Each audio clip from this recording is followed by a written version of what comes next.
Conservation at the University of Montana. I'm Lori Young. I'm the Interim Director of the Wilderness Institute.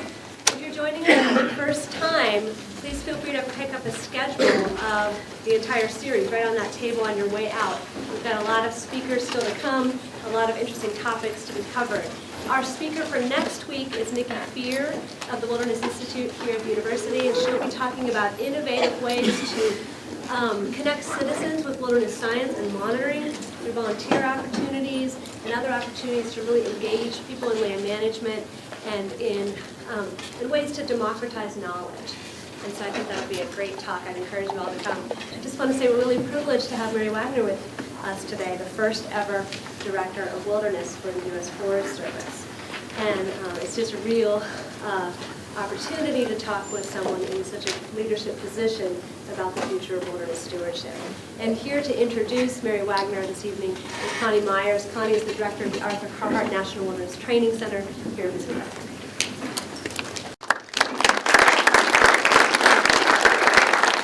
As Lori said, Mary is the first director for wilderness and wild and scenic rivers, and it so happens she works for the Forest Service as well. Before becoming director, Mary served as assistant director for recreation, heritage, and wilderness resources in the Washington office, where there her principal focus was working on a proposed set of regulations for off-highway vehicle management on national forests. Wilderness is very lucky that she survived that ordeal, not to mention me personally. Prior to coming to Washington, Mary served over 20 years in incredibly key leadership positions in the Intermountain West, including acting deputy regional forester in Ogden, Utah, forest supervisor on the Dixie National Forest, deputy forest supervisor on the Humboldt-Toyabe, district ranger on the Carson Ranger District in Nevada, district ranger in Vernal, Utah.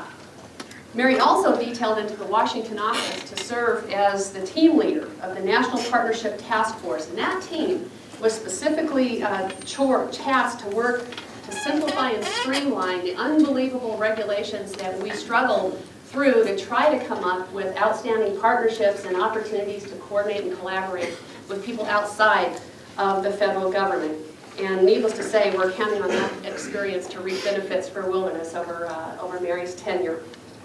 Mary was raised in Southern California, where her love for the outdoors was born in the San Bernardino and the San Jacinto Mountains. She graduated from Humboldt State University with a degree in forest management and completed a master's degree in public administration at the University of Utah. We've had the opportunity, Mary's my boss, so it's a lot of fun to be able to have the experience of introducing someone as talented and as visionary as Mary. Her focus in her new position as director includes building strong internal relationships across the disciplinary boundaries that we have within the organization of the Forest Service itself. And then beyond that, to work on establishing relationships outside the agency that will help us build the capacity that we're going to need in these fairly challenging financial times for the next several years. So not only is wilderness in good hands with Mary's leadership, but you're in good hands with her tonight. Mary Wagner.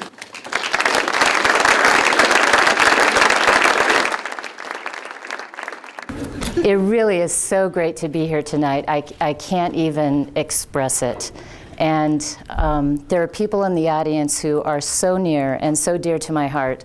And I haven't had the opportunity to see several of you in many years. And there have been great surprises already tonight. And I'm absolutely thrilled with that. So this evening can't go wrong for me, even though I'd rather be doing anything but speaking to a large crowd of people right now. But you all know that. So my talk this evening is called The Wilderness Stewardship Challenge. Will our generation leave an enduring legacy of wilderness? And as I already mentioned, it's an honor to be here with you tonight. And part of my preparation in coming here tonight included gathering some thoughts on the visionaries and leaders in wilderness stewardship who call Montana home. It's an esteemed group of people, and I'm only going to take time to mention a few, but folks who were influential in my life included academicians and scientists like George Stanke, Bob Lucas, Steve McCool, Perry Brown, all of the scientists at the Aldo Leopold Wilderness Research Institute, David Cole, Alan Watson, Peter Landris, Carol Miller.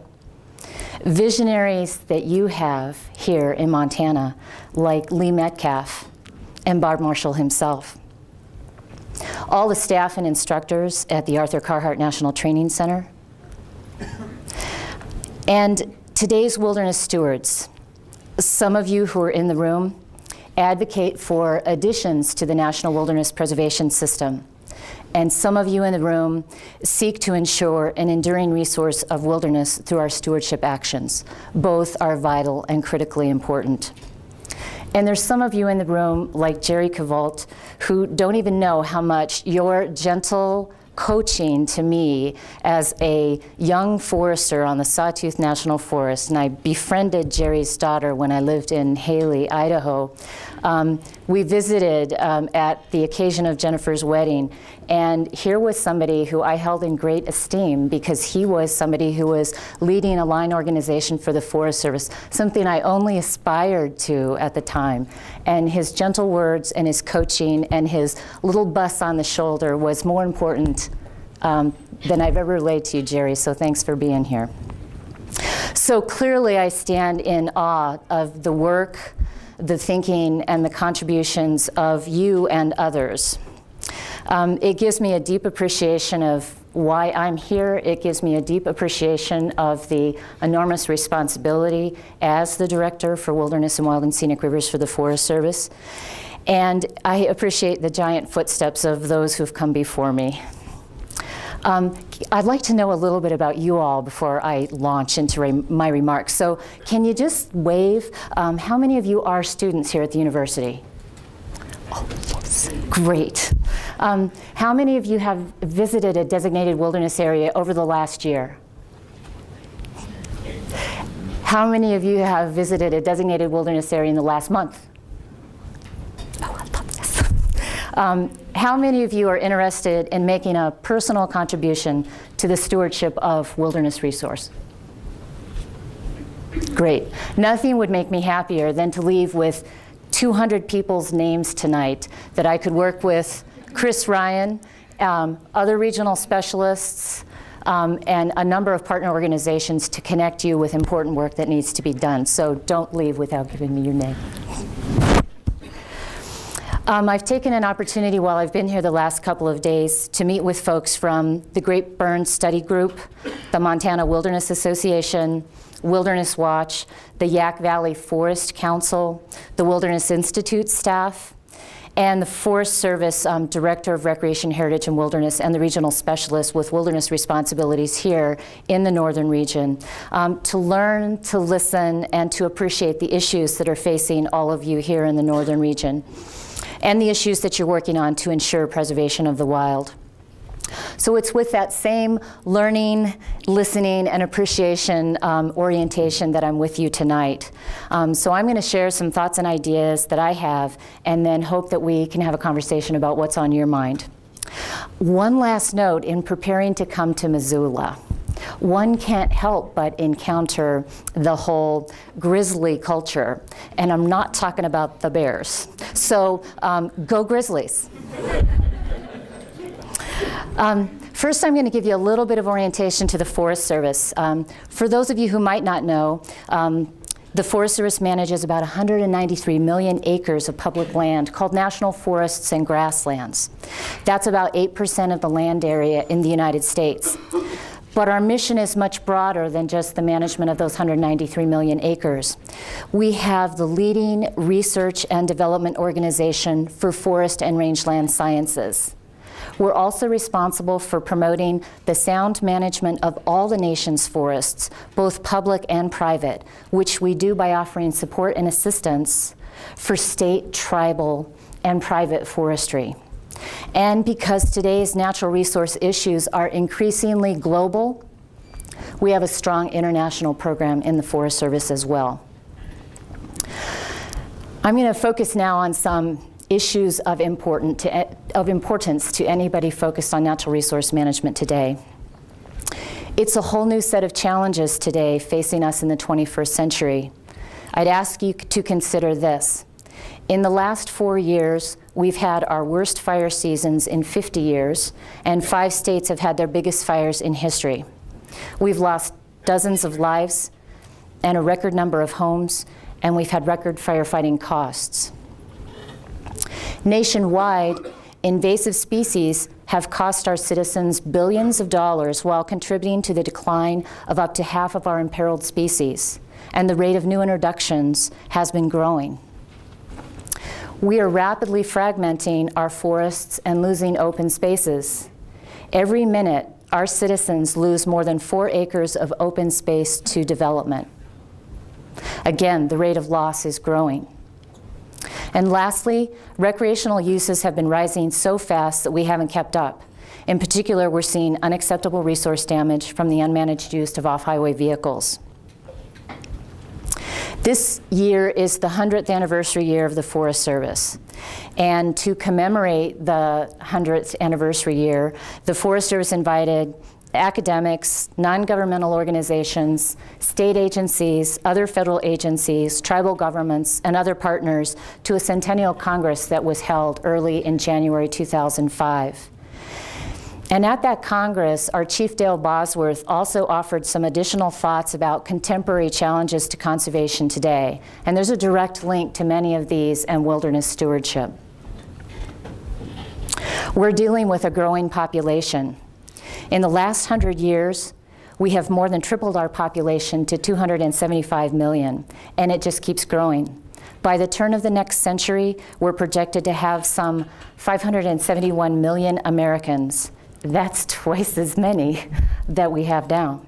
Think about what that means just in terms of some of the basic resources that we look to national forests and grasslands to provide. Think about what that means for our water resources alone. And some of our fastest growing areas are also some of our driest areas. We see the changing face of America. As you know, Americans are growing ever more urban and ethnically diverse. Our increasingly urban population's connection with the land is steadily eroding. That lack of connection is likely to present significant challenges for natural resource and conservation issues. Conservation belongs to all of us, and yet the face of conservation has traditionally been rural and white. We need to give Americans from every background more opportunities to participate in conservation and, importantly, to find a connection or reconnect with the land. We need to support our land ethic with a strong consumption ethic. Americans want it all. Recreation opportunities, access, clean water, wildlife, scenery, plus inexpensive 2x4s and printer paper. Last year, Americans consumed wood products at record levels, and we remain the largest wood-consuming nation on Earth. Yet, we don't want any changes in the landscape or any commercial operations on public land. If we truly believe in a land ethic, then we must also demonstrate a consumption ethic. And that goes especially for the Forest Service as a natural resource leader. Others will follow our leadership only if we practice the conservation we preach. We need to restore our fire-adapted forests to something more resembling their condition at the time of European settlement. Many of our most pressing problems are related to fire and fuels in forested landscapes that by their very nature are dynamic. Our goal is not to keep landscapes unchanged for all time, which is impossible anyway, but to restore or at least account for the fact that dynamic ecological processes that our forested landscapes evolved with are sometimes absent from those landscapes today. And that includes disturbances such as fire. We need to respond to the realities of a global economy in a culturally diverse world. One of those realities is that invasive species are moving around the world with growing ease. It's a huge threat both to our native ecosystems and to our pocketbooks. We need to better manage outdoor recreation. We're in growing danger of loving our public lands to death. We have to get to the point where visitors get the high-quality experiences they want without compromising the health of the land or the ability of future visitors to get those same high-quality experiences. We need to focus on restoring the health of so many of our watersheds, along with the deteriorating infrastructure in those watersheds. We have a huge backlog of watershed restoration projects on National Forest land alone. We've got thousands of deteriorating culverts to replace. We've got roads to restore. We've got abandoned mines to reclaim, watersheds to repair, vegetation to treat, and all kinds of deferred maintenance and ecological restoration to catch up on. We need to understand and begin to cope with long-term and large-scale climate changes, and I know you've had a speaker in this series who talked to you several weeks ago about that. But climate change at various scales is undeniable, and we know the consequences of that are on us, and that we're in much drier periods out in the West than we have been over the last 30 years. This has huge social, economic, and ecological implications for us. And finally, one of our greatest challenges is working better together across boundaries on a landscape scale. That includes engaging with you all in a more constructive manner, having you involved up front before project ideas are even imagined, engaging the public in management of the National Forest. Partnerships and collaboration are absolutely crucial, but we are not optimizing every opportunity that we have for that work. So while these are some of today's enormous challenges, and I'll revisit some of them later in the context of wilderness stewardship specifically, I'd like to spend a few minutes reflecting on the tradition of leadership the Forest Service has had for wilderness stewardship. In 1922, Forest Service employee Aldo Leopold made an inspection trip into the headwaters of the Gila River on New Mexico's Gila National Forest. He wrote a wilderness plan for that area, but faced opposition from his own colleagues who thought that development should take precedence over preservation. He worked tirelessly to exclude roads and grazing use permits from the Gila River headwaters. His efforts paid off. In 1924, the first wilderness was designated, the Gila Wilderness on the Gila National Forest. About that same time, Arthur Carhart, another Forest Service employee, was also working for wilderness protection. In 1926, partly thanks to his efforts, another area was designated for special protection. Today, we know it as the Boundary Waters Canoe Wilderness Area on the Superior National Forest. That same year, in 1926, Forest Service Chief William Greeley initiated the first inventory of roadless areas. The Forest Service inventory tracts totaling about 55 million acres at the time. By the 1930s, the wilderness movement was off the ground, but Forest Service regulations for designating and managing wilderness areas remained weak until 1939. That's when Barb Marshall, yet another Forest Service employee, drafted much tougher regulations for protecting wilderness areas. Shortly before his untimely death in 1939, Marshall and several others made a tour of Western national forests, performing inventory and making recommendations to regional foresters that greatly increased the number of wildernesses and primitive areas in the West. Aldo Leopold and Bob Marshall, joined by a few others, founded the Wilderness Society in 1935. By 1964, with support from the Society, the Forest Service had set aside 9 million acres of wilderness. But there was something missing, a common standard of wilderness management. And also, because wilderness designations received only administrative protections, the next administration could reverse them. So wilderness was far from secure at that time. In the 1940s and 1950s, roads were needed to penetrate America's last remaining wildlands for timber supply to support our troops during World War II, and later to help realize the American post-war dream of owning a single-family home. Millions of acres of wildland were lost, but people like Howard Zahniser led a movement to give wilderness protection through an act of Congress. The wilderness movement laid the foundations for wilderness as we know it today. So in 1964, the Wilderness Act created the National Wilderness Preservation System. As Congress so poetically proclaimed in the memorable words of Howard Zahniser, principal author of the Wilderness Act, a wilderness is an area where the earth and its community of life are untrammeled by man, where man himself is a visitor who does not remain. Leopold, Marshall, Carhart, Zahniser, they left a lasting legacy and were all privileged to enjoy the benefits of their foresight. Former Chief Mike Dombeck used to describe the Wilderness Act as one of his personal favorites. And he said, it has a soul, an essence of hope, a simplicity and sense of connection. In a very few words, it says what we have today is worth preserving for future generations. And one of my favorite quotes of the day was from President Lyndon B. Johnson on the signing of the Wilderness Act in 1964. And he said, "If future generations are to remember us with gratitude rather than contempt, we must leave them something more than the miracles of technology. We must leave them a glimpse of the world as it was in the beginning, not just after we got through with it." It's important at this point that I also acknowledge that part of my portfolio as a director is Wild and Scenic Rivers. And it's another important act that provided protection. It's inextricably connected with the Wilderness Act. We administer roughly 48% of the rivers in the National Wild and Scenic River System.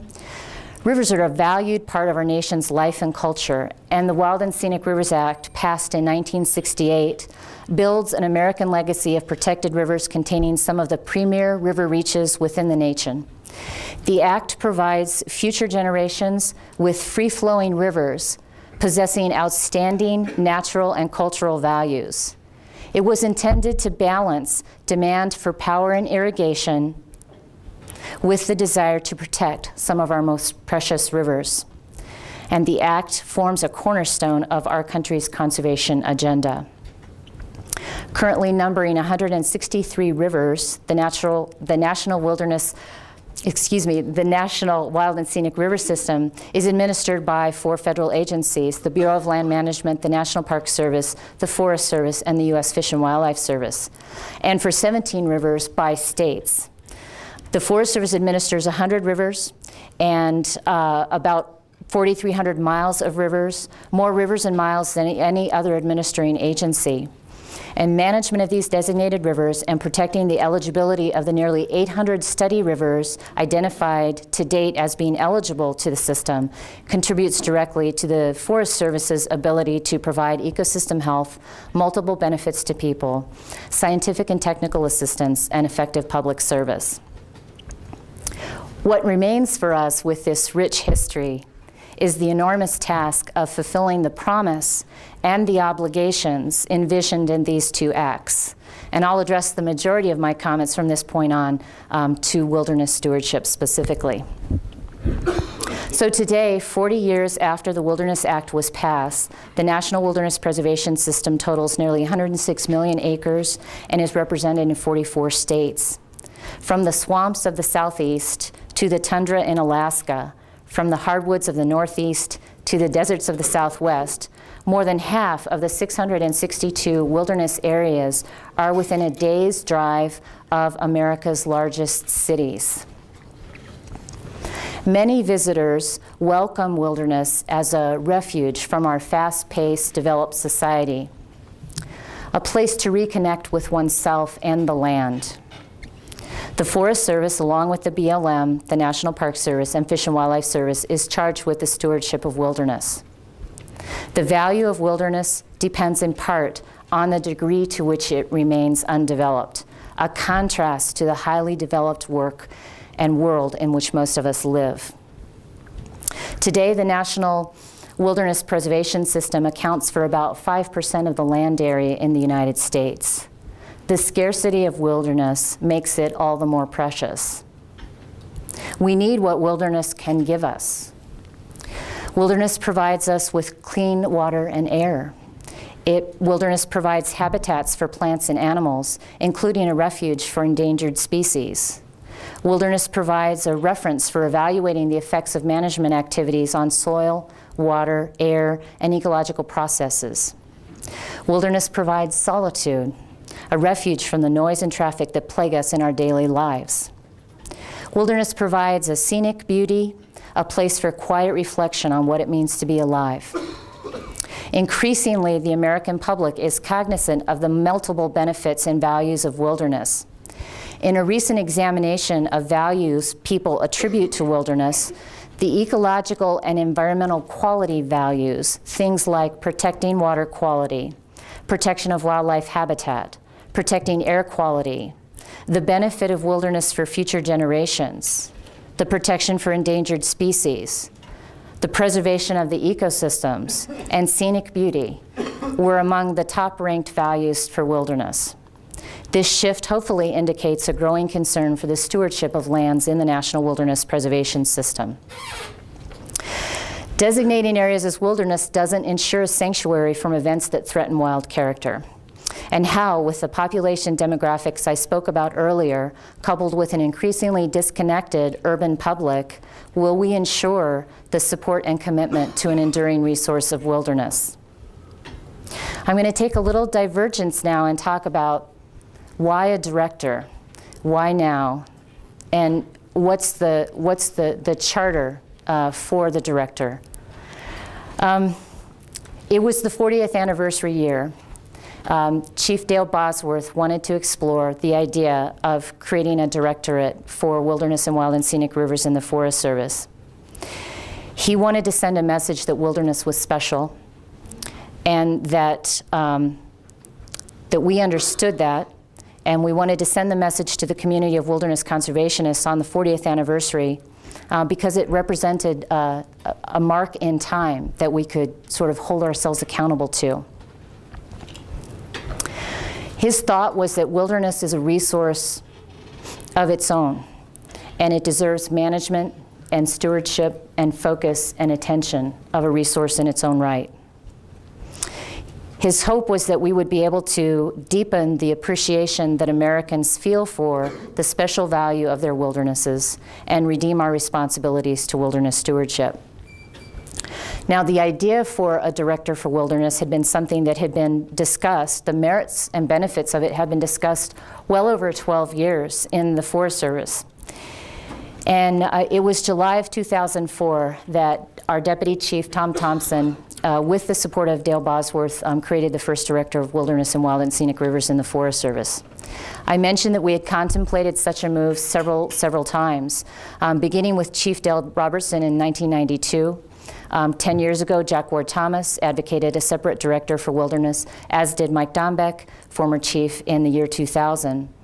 All three chiefs were motivated by a simple but compelling logic that wilderness is a resource of its own, and so it deserves attention, focus, and stewardship of its own. So I've been given some expectations by the people that I work for. To broaden our ownership of wilderness and the wild and scenic river resource, encouraging various staffs in the agency to give wilderness and wild and scenic rivers the integrated management they need and deserve. There's a number of director areas in our national office. There's a range manager who has responsibility for invasive species. There's a fire director who has responsibility for all of the fire and aviation activities on national forests. Those are the types of relationships that Dale was hopeful we'd be able to create stronger working relationships with.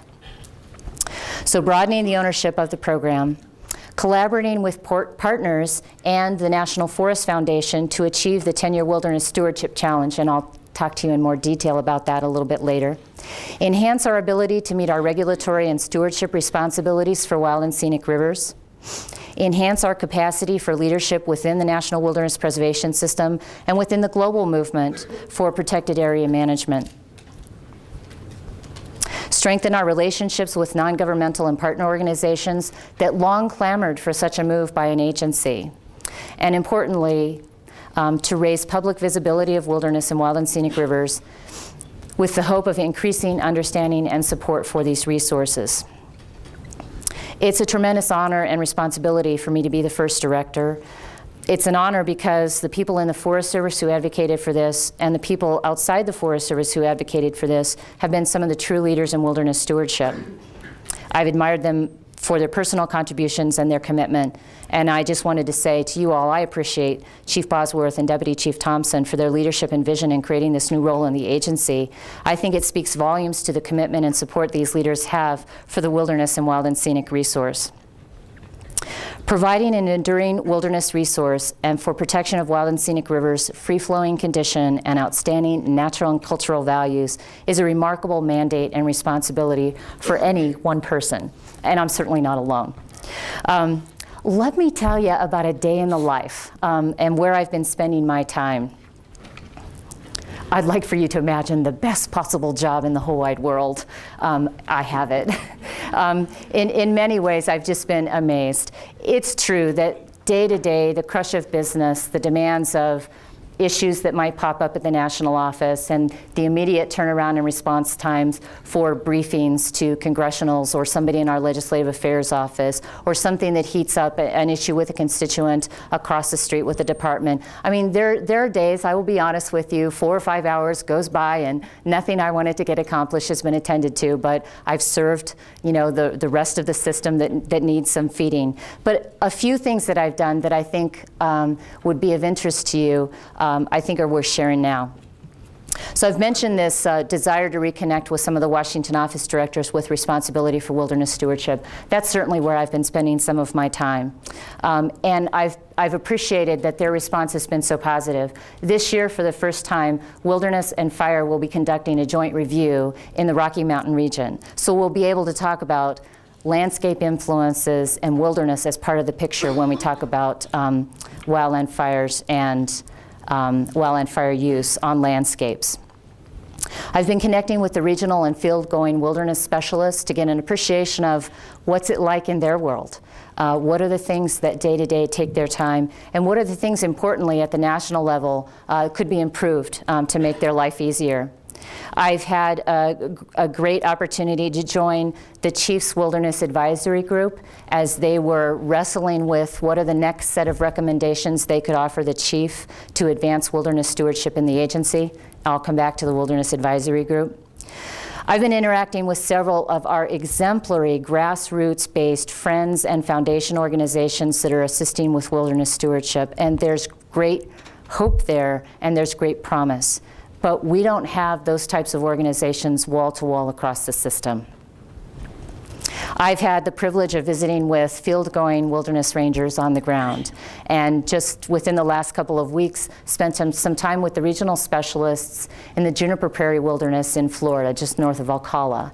And we were just blessed with an incredible day of weather, and we took some canoes down a river run that had just been cleared using using crews and traditional skills and tools from a team of people who came across the country to Florida to demonstrate to those wilderness managers that traditional tools were an appropriate means to clear the vegetation that was strewn about as a result of the hurricanes that crossed Florida last year. I've been talking with volunteer organizations and exploring how to expand our partnerships and how to expand volunteerism. I've been working to gain an understanding of how wilderness specialists are creatively working with nonprofits and other organizations to realize and deliver their wilderness education plans, and it's enormously inspiring what they are able to do and how they are still able to deliver wilderness education to people experiencing wilderness. And just in my short time as director, I can attest that there are just outstanding examples of wilderness stewardship work occurring wall to wall throughout the system. I mentioned the traditional skills and the use of traditional skills in clearing the Juniper Creek Run and the Juniper Prairie Wilderness. I've mentioned some of the wilderness education and interpretation work that's happening on the Ketchikan and Misty Fjords Ranger District. They have a program where they field kayak rangers who meet up with the ships transporting people up the inland passage, and they're able to connect with those folks and give them a connection to the land that they can only view from their boating experience. The use of traditional tools for breaching high-hazard dams, the excellence in wilderness stewardship research to understand the impacts of stocking native and non-native fish in wilderness aquatic systems. It's just amazing. Another piece of work that we've spent a great deal of time on of late, and I know that there was a conversation that happened at the university just last night on our new planning rule, and what does that mean in terms of what a new forest plan will look like and feel like. A forest plan is a very important thing to those of you interested in wilderness stewardship for two reasons. One, forest plans are where a line manager is going to evaluate land within that national forest to see if it's suited for additions to the National Wilderness Preservation System. That's a keen area of interest for a number of constituents. But it's also the place where those managers are going to prescribe or describe the standards that will guide the management of that resource into the future. So two really important places we've been involved is sort of monitoring and reviewing the appeals on forest plans that are coming in, decisions that are coming in now, and then also working with our planning shop to sort of envision and create the direction for the new planning rule. And I'll be the first to tell you there's a lot of questions we all still have about that, and I think the jury is out on what it might look like, but forest plans and that local forest planning process is an area where I would have to encourage you, if you have an interest in making a contribution, it's vitally important that you get engaged and involved with your local national forest there. The importance of your voice and involvement is absolutely critical. And the last thing I'll tell you about where I've spent some time is with legislative proposals that are coming in, bills that are being looked at in either the Senate or the House for additions to the National Wilderness Preservation System.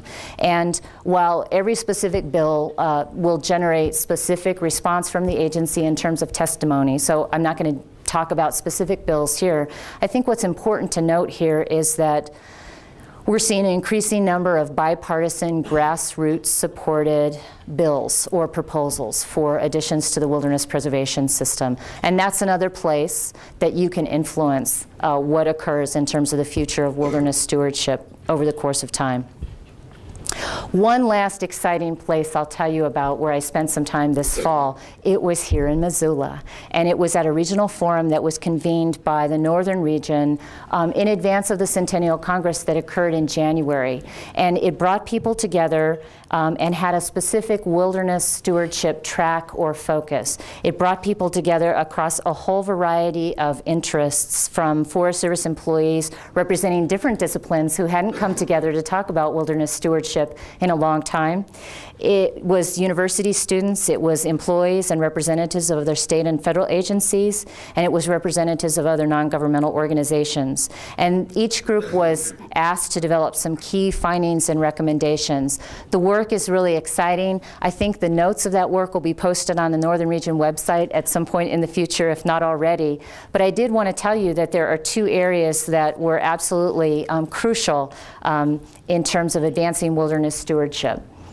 One of those things was the making of citizen stewards, that we needed to actively capture volunteer interests and increase the ranks of skilled citizen stewards to aggressively monitor and treat the threats to the National Wilderness Preservation System by providing meaningful experiences, providing an array of project outcomes, providing opportunities for educational experiences, and meeting volunteer interests while still accomplishing agency project outcomes. And the biggest outcome of involving citizens in the work of wilderness stewardship is you get a sense of ownership, you get a feel of contribution, you get a feel that you have owned this and it's something you'll keep your eye on. And I know that in your talk next week, you're going to be visiting Nikki some more about this idea of citizen stewards. It's an exciting concept and it offers great promise. And the people who came to the regional forum in Missoula offered a tremendous amount of great ideas about what that might look like. The second idea that I think is worth sharing with you is the notion that we need to build an informed constituency for wilderness.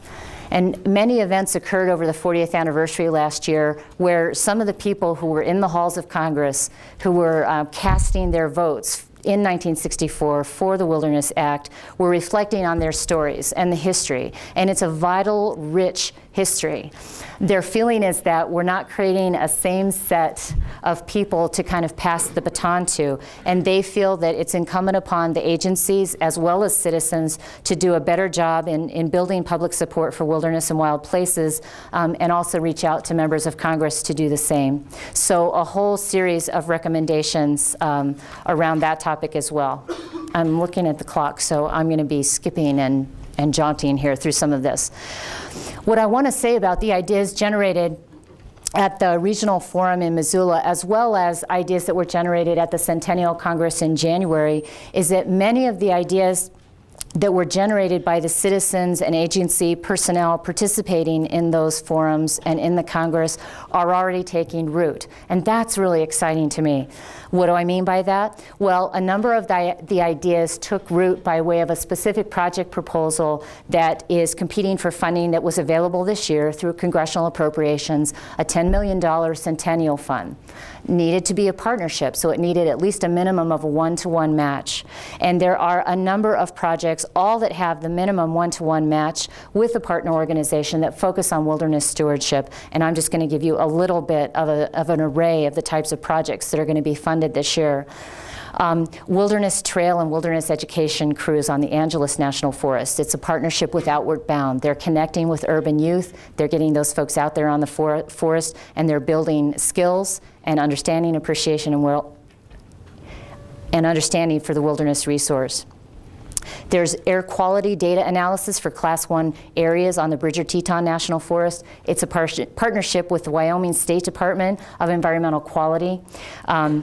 Air Quality Division. So it's exciting to see that you can reach across another branch of government and find somebody who has an interest and intersecting circle in air quality as we do. Up here on the Flathead, the Swan Valley Trails, Weeds, and Wilderness Partnerships, in partnership with the Swan Valley Ecosystem Center and the Salish Kootenai College, is going to put people in the field to actually do some trail maintenance, do some trail restoration work, and collect information and do some hand pulling of weeds. In California, they have a wilderness education and traditional skills cadre launched in partnership with the Student Conservation Association to train trail volunteers. So not just to keep it within a small crew, but to give that crew the ability to go out and train other volunteer organizations and associations who are active in wilderness stewardship. So I'm just going to skip through some foundations for wilderness stewardship, or try to answer the question, so what's the focus with all of these ideas that are out there? Management of the system. There's a lot of people involved. I've mentioned the other federal agencies who have responsibility for the National Wilderness Preservation System. We have a shared responsibility for the system in its entirety, which means sharing information, joint problem solving, mutual strategies, and strengthened coordination have a lot of promise, and we have to meet the challenge of doing our work that way. We need to build on the existing interagency relationships and identify specific actions to recommend and advocate coordinated agency actions, coordinate and improve consistency in the interpretation and implementation of the Wilderness Act, increase internal and external awareness, and ultimately to increase the effectiveness of the agencies who are doing work in this field. There is an Interagency Wilderness Policy Council, which is a senior level of managers at the national level with responsibilities for wilderness stewardship.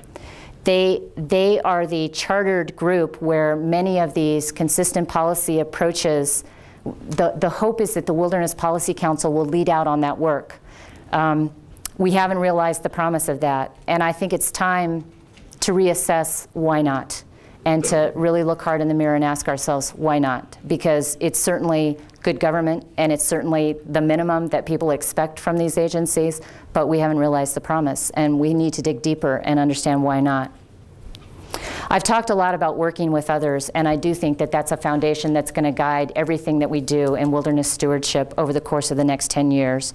There's enormous opportunities for your own personal involvement in this area, and I know the Wilderness Institute and others in the region are investigating how to harness the time, talent, and energy of citizen stewards, and I look forward to tracking those results. And we also talked at lunch today about the need to tap into the pool of undergraduate and graduate level students to maximize the opportunity for exposure and experiences in wilderness stewardship.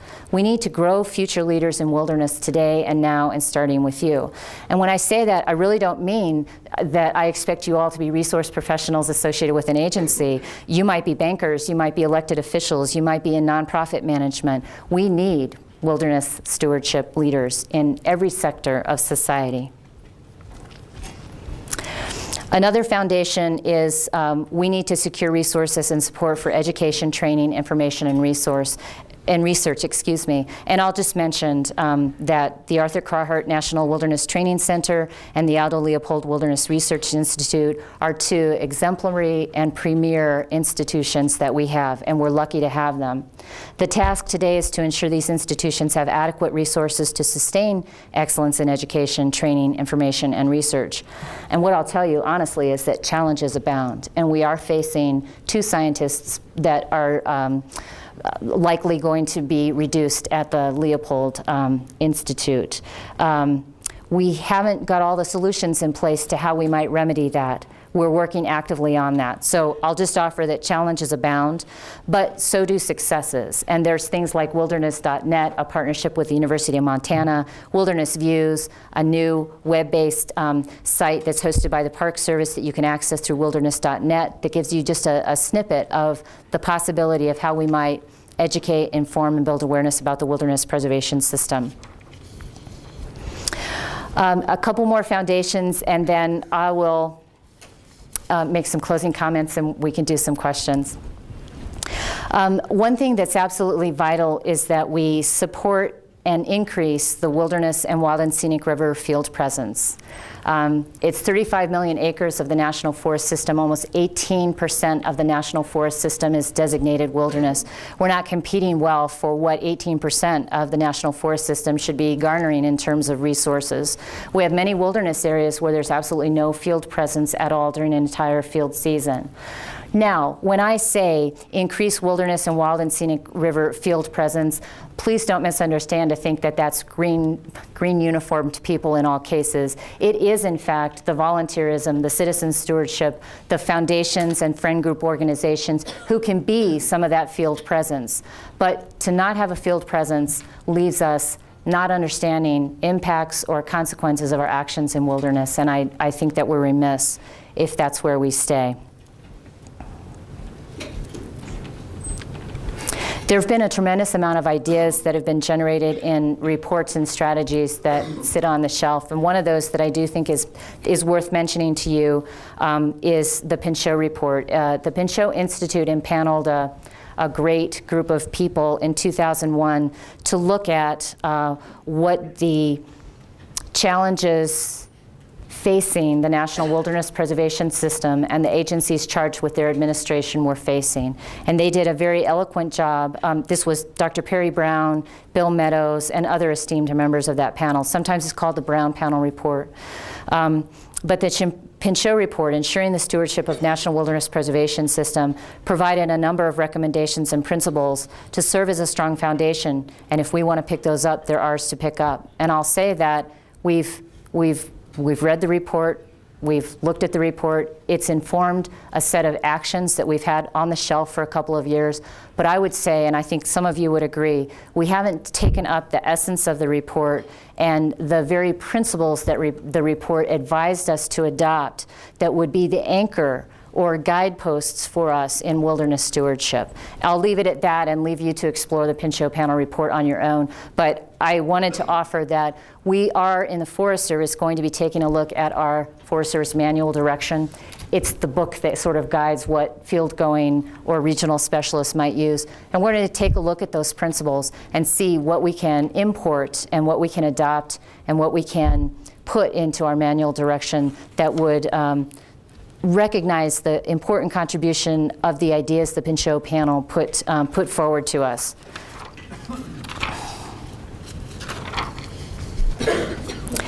There's one specific thing that I'm going to take 5 minutes and talk to you about. This segue is really to the way we're going to talk about our work within the system. The chief asked the National Wilderness Advisory Group, it's a cross-section of field-going wilderness managers, to identify the key areas where the agency could truly make a difference in wilderness stewardship. And they recommended to the national leadership team, and the national leadership team endorsed something that has been coined the 10-year Wilderness Stewardship Challenge.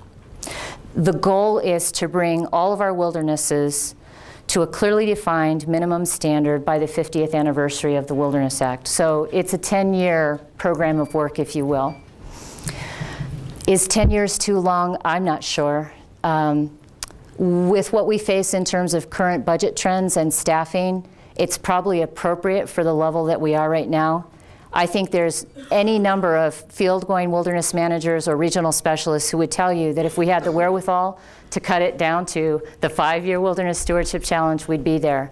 But what it does at least is it advances some concepts, not everything that we need to be doing to redeem our responsibilities for wilderness stewardship, but a set of elements that if we make progress on, at least represents that we're focused on some of the very important values and attending to those values in wilderness. Right now, only 72 of the 406 wilderness areas managed by the Forest Service meet a minimum stewardship level. So we're imagining these elements, we're setting ourselves to measure ourselves against these elements, and we'll report to you the progress. What are they?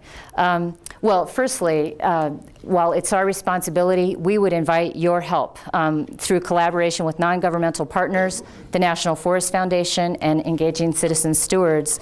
We're hoping to do work like restoring fire-adapted ecosystems and ensuring that in every wilderness area, we, at a minimum, have the opportunity to have the full array of suppression responses take place in that wilderness. In well over half of the wilderness areas that we administer, the only tactic available to us is to fully suppress a fire. That is not letting naturalness prevail. So we're looking for a direction that exists in either forest plans or planning documents that addresses the natural role of fire and considers the full range of management responses. Now, I know that doesn't tell you, so what are people doing with fire in the landscapes? That's where I'm very excited about our conversation with the Director of Fire and Aviation, because they share an interest in how landscapes looked in terms of fuel treatment and how fire is playing a role on those landscapes for a lot of reasons. So there's an intersecting circle, and we hope to really capitalize on that. The rest of the 10-year stewardship challenge are things like monitoring and successfully treating for non-native invasive plants through means appropriate in wilderness. Having monitoring of wilderness air quality values established, a baseline established, and monitoring being conducted. Priority actions and a wilderness education plan implemented. Adequate direction, monitoring, and management of programs to protect the opportunities for solitude and primitive and unconfined recreation, or primitive and unconfined recreation.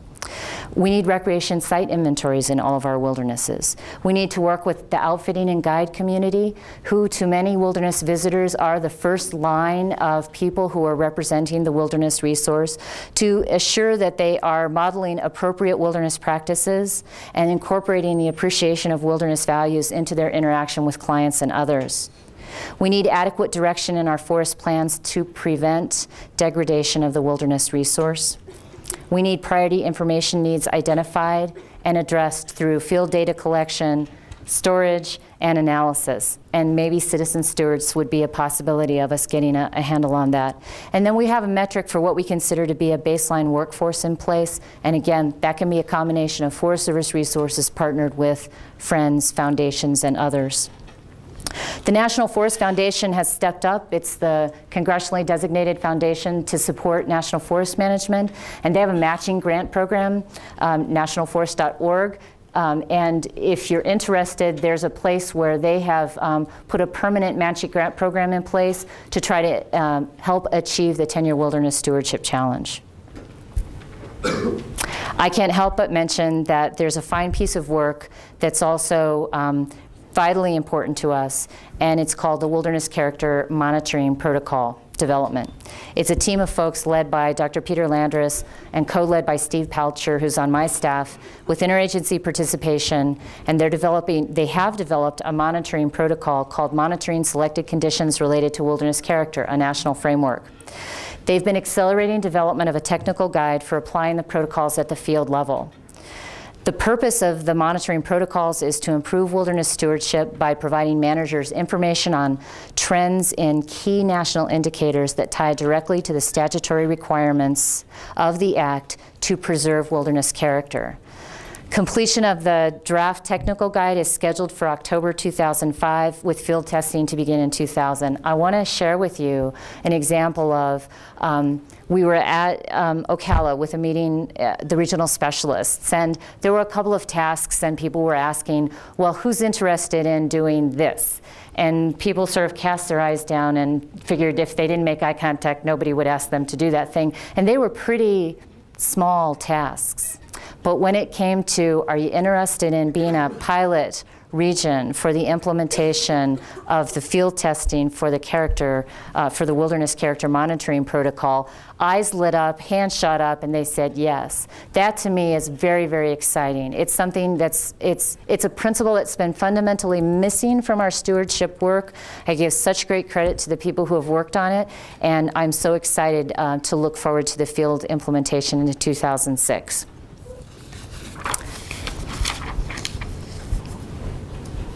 I'm getting really dry here. Two last ideas. I've talked so much about working with others. That notion of building relationships and partnership capacity, I mean, it's just really something that we live and breathe, and we need to actualize. We talk probably more than we act on that, and we need to reverse. We need to act on it more than we need to talk about it. We are collaborating with the National Forest Foundation, non-governmental organizations, and academic institutions to explore partnerships to bolster wilderness stewardship. I look forward personally to exploring other ideas for expanding the role of partner organizations and community-based conservation organizations in the stewardship of wilderness and wild and scenic rivers. And importantly, we look really forward to taking the ideas from citizens that we got at the Centennial Congress and the regional forums and helping them take root in the Forest Service. So count on some of those ideas continuing to cycle through what we do. I also wanted to mention that we're excited to be working with the Wild Foundation to support the International Wilderness Law and Policy Roundtable. It's an exploration of the countries that have formal wilderness designation to put together a technical guide, if you will, lessons learned, what do the actual legislative instruments look like for those countries that have wilderness legislation, and that'll be produced sometime in advance or shortly after the 8th World Wilderness Congress.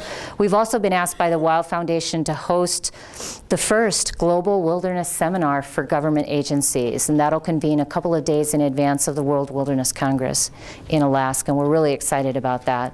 And I think bottom line is that our commitment to partnerships will expand and enhance our mutual wilderness stewardship objectives.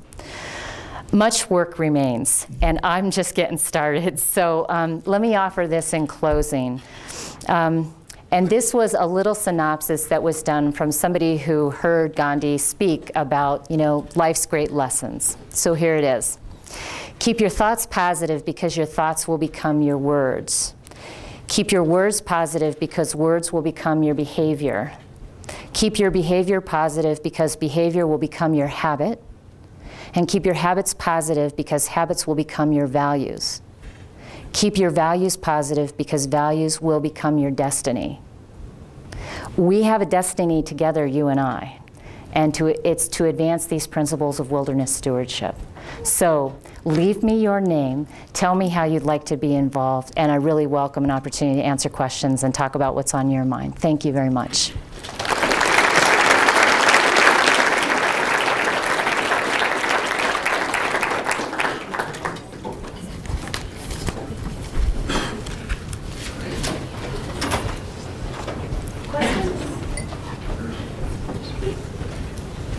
I was just wondering if you could expand on how land managers or others engage urban populations in wilderness stewardship when their only concern for natural resources might be or is having sufficient water for their lawns in the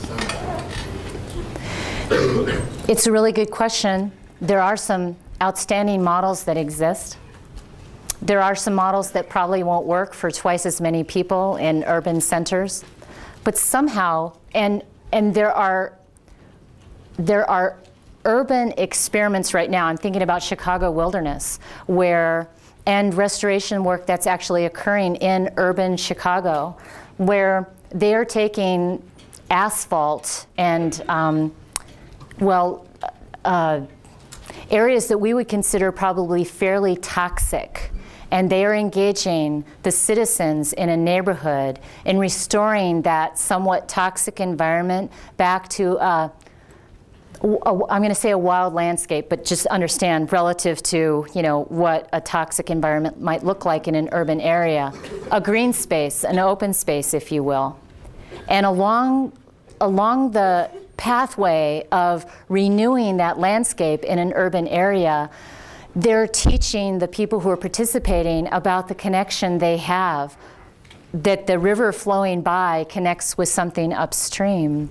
I don't have all the answers. I know there's a lot of people experimenting with that. I know there's a lot of people keenly interested in harboring a better connection so that people don't think water comes out of a faucet, but that it comes from a river or a stream. Yeah.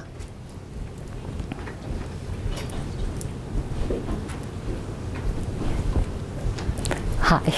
Thanks for coming, Mary. You're welcome. And congratulations on the job. I think it's really great that we have a director of wilderness and forest service. That's very important, I think, to change. Do you think, and I ask this because we work with students who would like to get jobs in these things, do you have much prospect for an improved career track within wilderness that might lead to professional credentialing and classification? We're in our infancy in really grabbing hold of that. What I can tell you is that that whole notion of who's going to replace us people who are getting a little bit, okay, more wrinkled, who's going to be the people who replace us, me? And there are a number of forests, there are a number of regions that actually are in the process very actively recruiting their replacement workforce. And I'm not talking like by just 10 new employees in the workforce, I'm talking about hundreds of new employees in the workforce. I think that the attention to wilderness stewardship and wild and scenic rivers, I mean river stewardship, is not getting enough attention in those conversations about what our future workforce ought to look like. And again, I just go back to 18% of the national forest system is designated wilderness. Okay, that 18% number is not unlike the land mass that in previous years was our suitable timber base. And we had organizations that were substantial and deep for that resource. And for the wilderness and wild and scenic river resource, we can't backstop a regional specialist who not only has that in their portfolio, but has a number of other program areas as well. When I say we're in our infancy, it's something I think we need to get much more aggressive about and take every opportunity. We have a program of presidential management interns, best and the brightest from the country, do a little soiree through the national office. I'm embarrassed. I didn't see it in the last couple of years. I didn't see that as an opportunity. I see it now. I'm waiting for it. We're going to grab ourselves one. So, just more aggressive, where we have an opportunity to fill behind our workforce. But I have to be honest with you, we're facing real tension with funding the organization we have today and the budget trends that we're going to experience in the next several years. And you all read the paper and are educated folks, and so I don't need to, talk more about that. But the tension is we have regions who've been asked to conduct an exercise of reducing their workforce by 10% between now and next year. So there's a real dichotomy of we're still going to need to recruit the future workforce. We still are facing austere budget times.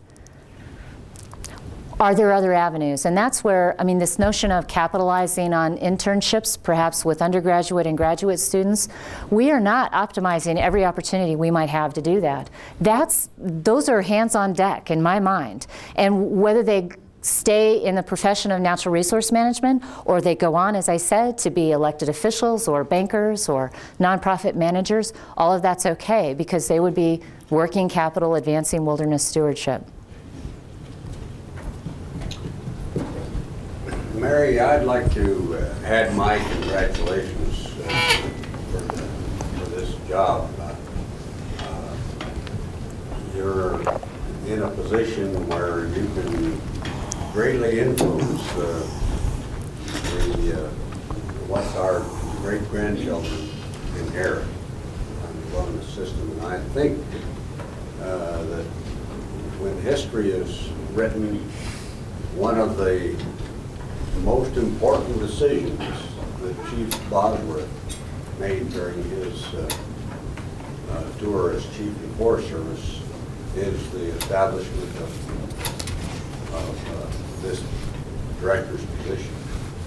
And it's also a credit to you that he saw in you the qualities that would fill that important position.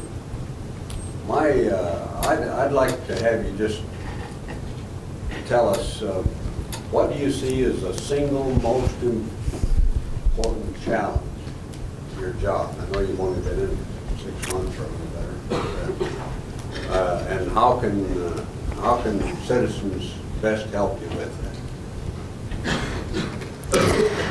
Well, I have sort of the bright side and the dark side answer to that. The bright side answer is I do think the 10-year Wilderness Stewardship Challenge really is a place where people can connect with real work necessary to advance wilderness stewardship.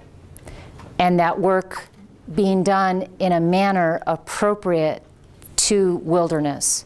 So the 10-year Wilderness Stewardship Challenge, absolutely a key priority.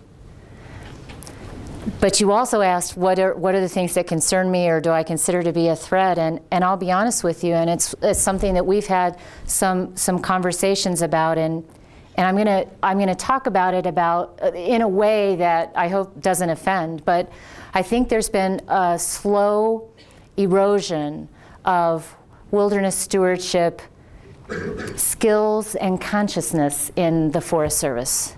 And somehow we have to reinfuse every district ranger, forest supervisor, interdisciplinary we have to reinfuse our organization with an understanding of wilderness. And I'll tell you, Bill, that work surprised me. I thought it would be an easier go, and I've been surprised that it is a little bit more challenging than I expected. So those would be 2 things. One, infuse the culture with an ownership, awareness, sense of responsibility of what wilderness stewardship is, and then also the assistance and help on the 10-year Wilderness Stewardship Challenge. Thanks, Bill. Thanks. I was just going to follow up on Wayne's question too. What are your ideas about bringing along the next generation of Forest Service employees who are already in place, in ensuring that enduring resource of wilderness in the future, and the ideas that are being garnered? It seems like right now we're really in a period of reflection with the 40th anniversary of the Wilderness Act and the centennial of the Forest Service, and a lot of talk about thinking about the future. And I was a participant in the Centennial Forum here. Missoula was really disappointed in the amount of younger people present, and it's great for this generation to talk about what they think is important for the next 100 years, but how is that actually going to be put into action when the next generation isn't even involved in the discussion? I don't have an answer for that, but I think you have hit an absolutely critical point. So you all are them. What would you do? I mean, should I come back and we can just have a roundtable chat about something like that, and what your generation, feels in terms of the attention needed in an organization or the attention needed outside? I don't know what the answer is, but I think you've hit a really important topic. And you're sitting here in this wonderful setting, in this tremendous school with tremendous assets and resources and reputation, but not everybody your age is. So there's that also to consider. How would you do it? Well, I definitely think there should be a greater emphasis on, trying to recruit like, for instance, at that forum, trying to recruit the younger employees in the different agencies who were invited to be there, and lots of times, and I'm speaking because I do work for the Forest Service, so I am speaking in this position. Lots of times I think because we aren't at a certain level or in a certain position, we're not included in different meetings or different workshops or things like that, and it's just a little bit disheartening, I think. So I don't know how to get past that. I mean, it seems like that's kind of the way we do business. Yeah.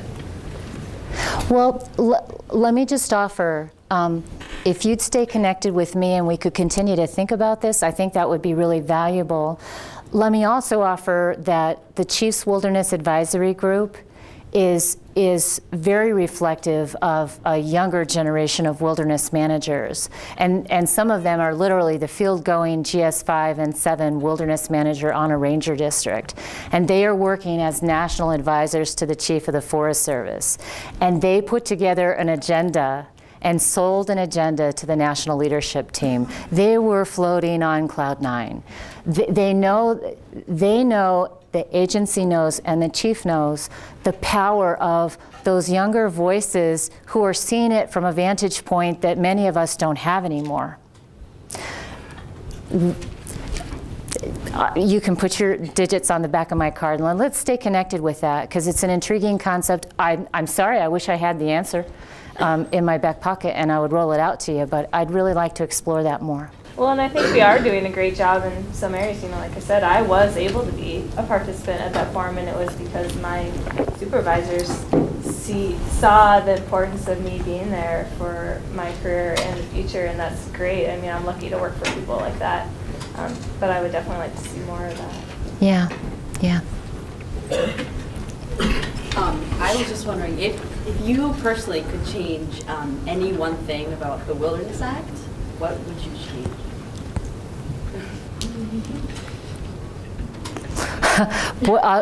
Not a thing. Honestly, I can tell you, well, it's in my briefcase. I carry it with me always. I get laminated copies from Ralph Swain, who's our wilderness specialist in Region 2. He could probably bring enough for everybody here. I don't know that I would change anything. I think the beauty of the few words used in that act are remarkable. It's challenging. 40 years past, technological advances that nobody imagined, people who want mountain bike use in designated wilderness today, people who want exceptions for search and rescue activities or carte blanche for search and rescue activities, people who want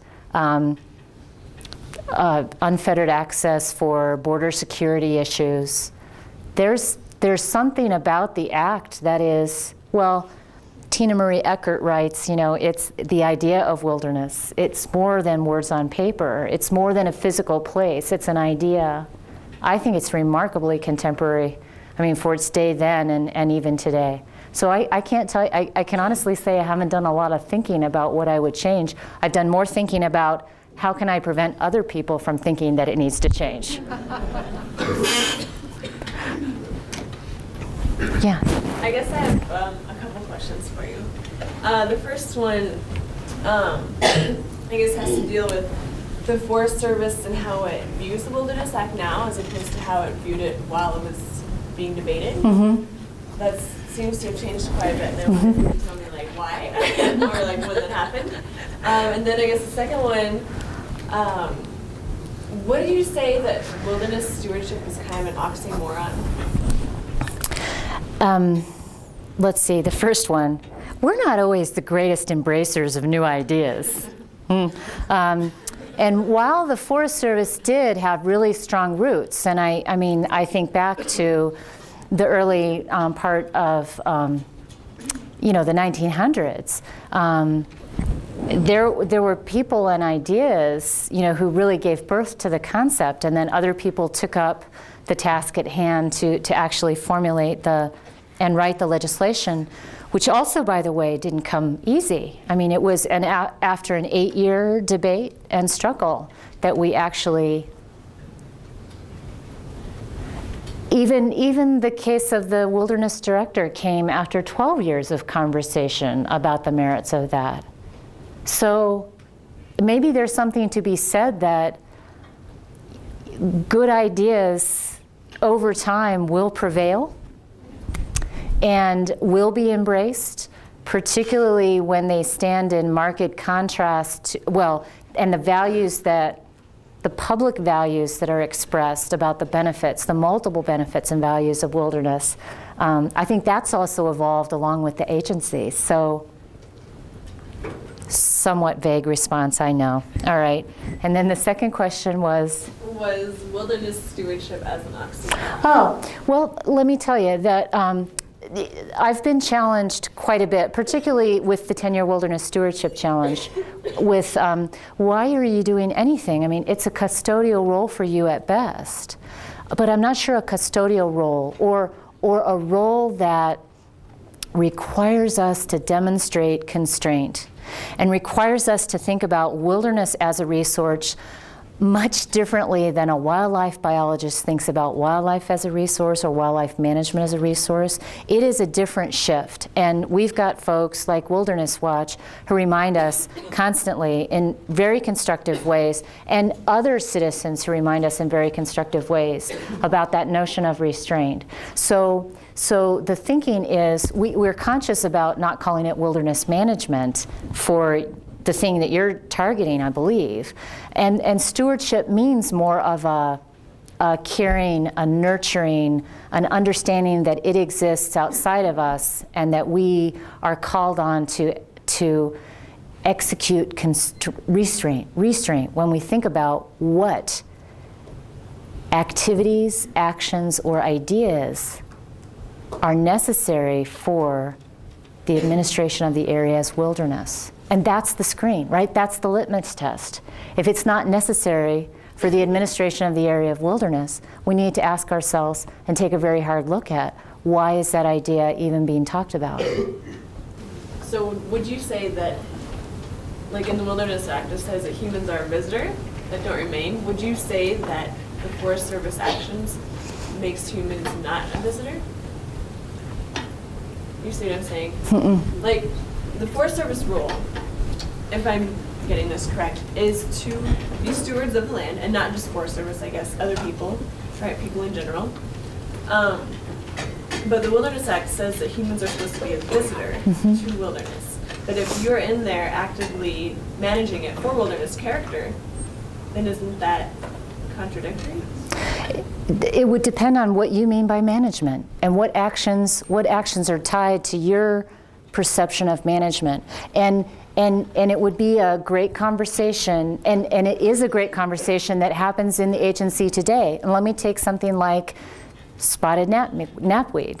If you have a small infestation and you come across it as you're doing regular trail inventory, or as you're meeting your visitors, along a trail system as you've left the trailhead, and you see is it too much management to hand pull a patch of spotted knapweed, or would we say no? That's a natural action and it should go on unfettered.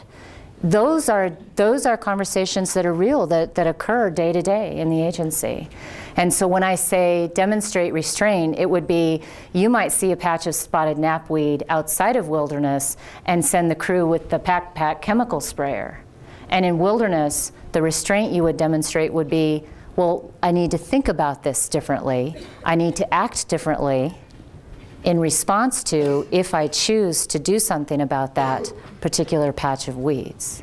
But I would hope that we would not let invasive species, as an example, take over an ecosystem that remains somewhat natural and wild. But I know it's the tension between natural and wild. There are some inherent tensions in the Wilderness Act.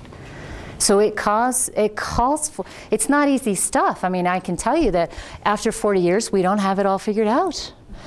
Which means these conversations need to continue to go on, and we need to keep talking to you and with each other about, are we exercising the appropriate level of restraint? Are we sliding to a more cavalier, we have to ask ourselves those questions, I think, for every action taken in wilderness. Good question. Hi. Well, this is sort of like her question. If you have fish that are dying in the lake up in the high mountains or in the wilderness, and the reason they're dying is because of pollution in the valley. And where is the Wilderness Association and societies and sympathizers' role at that point? It doesn't become political. And then, of course, what do you do about the lake? But I don't think, I mean, these are all interconnected. I don't see how you can separate them out. It's complex business.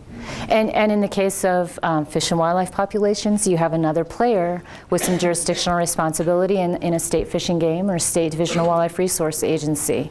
And that injects a whole nother set of complexities and conversations into the equation. We have time for one more question. Well, then you pick who. Do you consider wilderness to fall under the Multiple Use and Sustained Yield Act of 1960? The tack that the Forest Service has taken is that the Wilderness Act is, under the umbrella of our agency and our Organic Act, the Multiple Use Sustained Yield Act, that it's another piece of legislation that guides us to manage designated wilderness in a different way. I guess the reason I was mainly asking is because when I think of like multiple uses, I think of more like recreation or logging or water projects. And a lot of that stuff is like you can't log in wilderness. Right. And there are some water projects, but it's very limited. Right.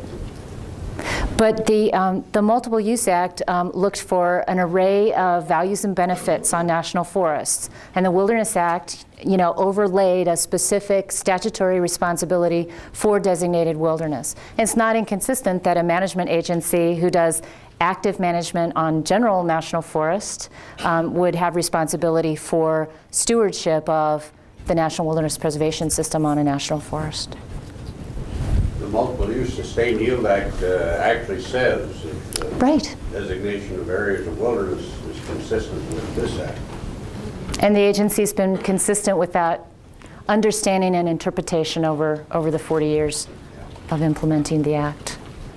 You guys have been great. Names down here, all right? Thank you.